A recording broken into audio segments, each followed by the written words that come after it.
So I've got a funny story about how timing is everything. I'm currently in Cuero. There is the Cuero Turkey Trot mural parked in front of Wagner's Hardware and Gift. What does that have to do with timing? About 2 months ago, I was driving through here on a big solo road trip for TCR. And many of y'all and some of my friends had commented and said I should check out Wagner's. While I'm on this road trip, it's like a Monday or Tuesday, I decide to pull over and check it out. I walk in the front door and there's a really, really nice lady named Gretchen who meets me and asks me what I'm looking for in the store. I tell her I'm just kind of checking things out. I browse a minute. And then I mention that I host a TV show called Texas Country Reporter. And I was curious if the owner happened to be around. And she said, yeah, he actually is in the back if you want to meet him. So she walks me around through the side to the little shop and I find Reed Wagner, who is the third generation owner of this place. And I asked him if he was familiar with Texas Country Reporter, and he tells me, yeah, I've actually been kind of disappointed by the show for about 20 years. And he says, well, about 20 years ago, he was at home. It was a Sunday. And mind you, this is a family-run business in a small town, and they're open only Monday through Saturday.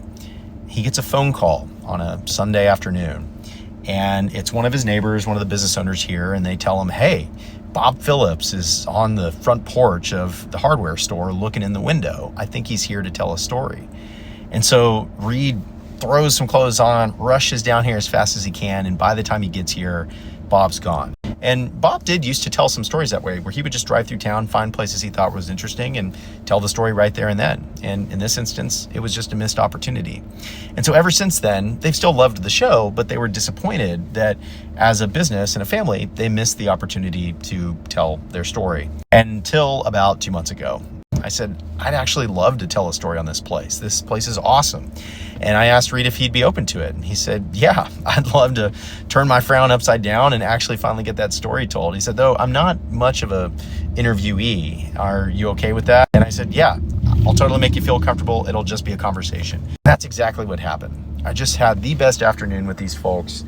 Gretchen, now she baked me some cookies that I can't wait to eat. They gave me some gifts. We shopped as a crew, bought some stuff. In fact, one of our camera guys, Dan, bought a leaf blower that's really nice. And it was just the best. This is all just a lesson in the fact that timing is everything.